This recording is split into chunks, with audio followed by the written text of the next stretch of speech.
मर्जी अगर मृत्यु पहले से ही तय है तो अकाल मृत्यु भी पहले से तय है। नहीं, अचानक घटना घटी और शरीर छूटा है, कोई महान पाप बन गया जिससे उसको दंड रूप में अकाल मृत्यु दिया गया। अकाल मृत्यु पहले से तय नहीं होती, तय होती है मृत्यु। अकाल मृत्यु अधिक महत अपराध बन जाने से, कोई जाने या न जाने कोई महत अपराध बन गया तो उसकी आयु क्षीण हो जाएगी और आयु क्षीण होकर अकाल मृत्यु का योग बन जाएगा, उसका शरीर छूट जाएगा। मर्जी जैसे कोई छोटा बच्चे भी अगर हो जाए तो उनका पूर्व का कोई बड़ा प्रारब्ध है। हाँ, अरे बच्चा तो शरीर तो मान लो 2 वर्ष का है, लेकिन वो तो बहुत पुराना है ना, आत्मा तो पुरानी है ना, कर्ता तो पुराना है। शरीर बदलने से क्या है, कपड़े बदलने से तुम थोड़ी बदल जाओगे, पहचानने वाला पहचान लेगा।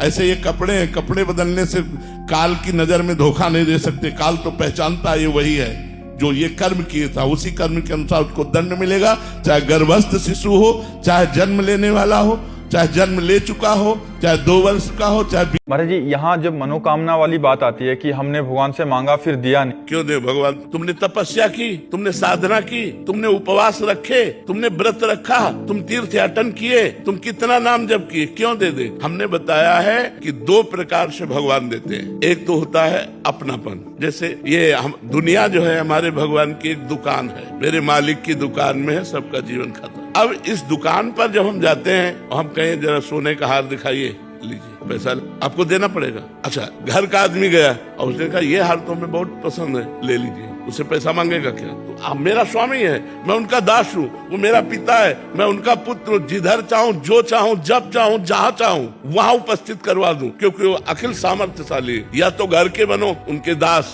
उनके निज जन बनो, उनके सखा बनो, उनको प्रीतम मानो, और या फिर तपस्या करो। कुछ चाहिए तो भजन करो। ऐसे थोड़ी कि बोल दी जाके कि तुम्हें 100 किलो लड्डू खवा दे, भूखों मर रहे हैं। माताओं बहनों को चाहिए दूर से सत्संग सुनो, अपनी कुटिया में भजन करो। किसी संत को ना नजदीक अपनी कुटिया में बुलाओ, ना तुम नजदीक जाओ। और व्यभिचार दोष से बचो और दूसरों को भी बचाओ। अगर गंदे आचरण कोई करता है वो संत नहीं हो सकता। गंदा आचरण, चूक होना अलग बात होती है, चलते चलते फिसल गए फिर संभाल लिया, लेकिन हम उसी का अपना वासनाओं का खेल बना ले, ये ठीक नहीं। इसलिए बहुत संभल कर तन मन प्राण समर्पण का मतलब समझ लो, कहीं गलत मार्ग में न चले जाना। इसीलिए हम इशारे से बताया कि तन समर्पण का मतलब कहीं भोग न समझ लिया जाए, ये ऐसा नहीं है। तन समर्पण का मतलब है, प्राण समर्पण का मतलब कि कोई भी कष्ट में है तो अपने प्राणों की बाजी लगाकर उसके कष्ट को दूर करने की चेष्टा करे। ये भोगों का विषय नहीं है, ये योग का विषय है। भोग नहीं, भोग के त्याग से योग होता है। तो कुछ लोग जो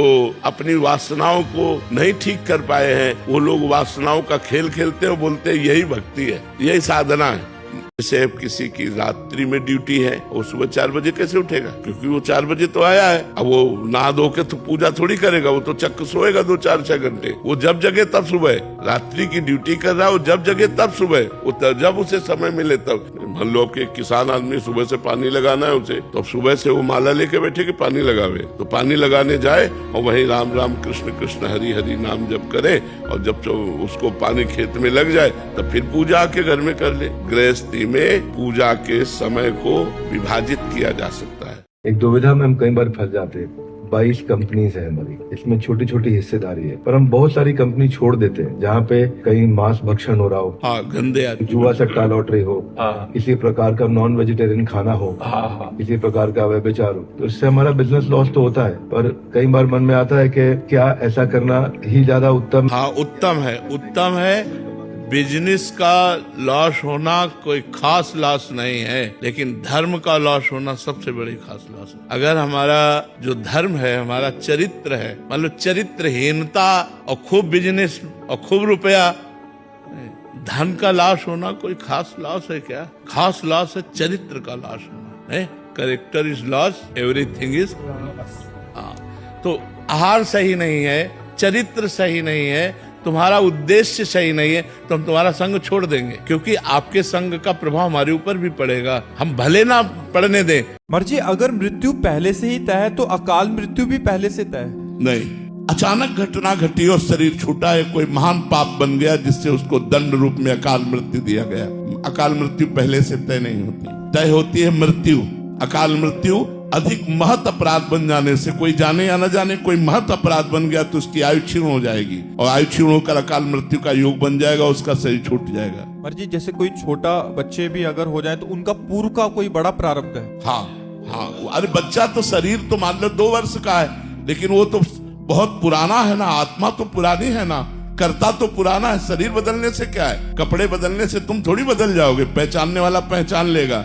ऐसे ये कपड़े हैं, कपड़े बदलने से काल की नजर में धोखा नहीं दे सकते, काल तो पहचानता है ये वही है जो ये कर्म किए था, उसी कर्म के अनुसार उसको दंड मिलेगा, चाहे गर्भस्थ शिशु हो, चाहे जन्म लेने वाला हो, चाहे जन्म ले चुका हो, चाहे 2 वर्ष का हो, चाहे भगवान 3-4 महीने में तो ऐसे ही हो जाता है। तो हमने एक बार जब हमारी नई अवस्था थी 18-20 वर्ष की, तो एक ओंकारानंद सरस्वती नाम के परमहंस महापुरुष थे, तो हमने एकांत में उनसे प्रार्थना की, तो उन्होंने कहा था जैसे दाल में उफान आती है तो जो संतान उत्पत्ति कारक ब्रह्मचर्य वीर है वो स्वयं से नहीं निकलता, या तो स्त्री सहवास स्वप्न में देखे और फिर निकले तो वो दोष माना जाता है। यदि स्वाभाविक आप जगे और आपको ऐसा दिखाई दिया तो वो दोष नहीं माना जाता, वो आपका ब्रह्मचर्य पुष्ट ही माना जाएगा। तो अगर हमारा चिंतन गलत हो गया और फिर वीरपात हुआ तो वो दोष माना जाता है। उस दोष के प्रायश्चित के लिए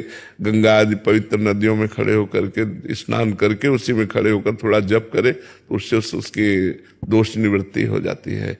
और खान पान का संयम रखे और थोड़ा व्यायाम भी करे, व्यायाम कर। अगर हमारी मेहनत से कमाया हुआ धन कोई दूसरा हड़प लेता है, फिर उन लोगों से मन खराब हो जाता है, उस समस्या से कैसे निकलूं महाराज? अगर आपने उसका पूर्व में हड़पा हो तो आज तो मेहनत की कमाई तुमने देखा कि उसने हड़प लिया और कल तुमने उसकी मेहनत की कमाई हड़पी हो, आज वो अपनी बेईमानी का बदला ले रहा हो, तो तुम्हें विवेक लगाकर बच जाना चाहिए ना। निपट गए, आपको सोचना चाहिए निपट गए, उससे वैर क्यों कर रहे हो? पूर्व प्रारब्ध, पूर्व का किया हुआ कर्म आज तुम्हारी सफलता को लूट रहा है, तो वो लूट नहीं रहा, वो अपना हिसाब ले रहा है, वो अपना हिसाब। वो तुम्हारा पुत्र बनकर, तुम्हारा मित्र बनकर के, तुम्हारा रिश्तेदार बनकर, तुम्हारा सहयोगी बनकर वो तुम्हारे साथ ऐसा कार्य करेगा जिससे तुम्हारी हानि होगी। इसलिए हानि होगी क्योंकि तुमने हानि की थी, वो अपनी हानि का बदला ले रहा है, वैसे उसकी बुद्धि हो जाएगी, वैसे वो कार्य करेगा। तो हमको ये समझना चाहिए जब हमारे साथ बेईमानी हो कि मैंने किसी की बेईमानी की थी, मेरा हिसाब बराबर हो गया। राधा राधा, अब मुझे आगे चलना चाहिए, इससे द्वेष नहीं करना।